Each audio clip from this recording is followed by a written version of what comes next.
જનતાએ આશા રાખી કે ભાઈ તમે અમે માંદા પડીએ તો દવાખાનાનું કંઈક કરાવો, બીમાર પડીએ તો સારવાર કરાવે સરકાર અમારી. સરકારે સરકારી દવાખાનાની વ્યવસ્થા પણ ખાડે નાખી દીધી, સરકારી દવાખાના બરબાદ કરી નાખ્યા.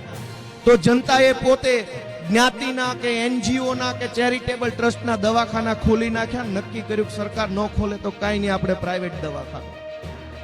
જનતાએ એવી આશા રાખી કે બસમાં બેસીને પિયરમાં જાઓ, મોસાળમાં જાઓ, મામાના ઘરે જાઓ.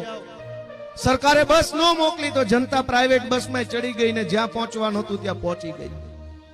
જનતાએ એવી આશા રાખી કે ટપાલ મોકલું એકું સરકારમાં કે ધારાસભ્યમાં કે અહીંયા ત્યાં.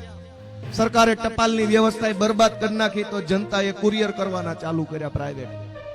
દોસ્તો, સરકારે જે કઈ કામ કરવાનું હતું એ બધા જ કામ સમાજે, જ્ઞાતિએ, એનજીઓએ, ટ્રસ્ટોએ સંભાળી લીધું.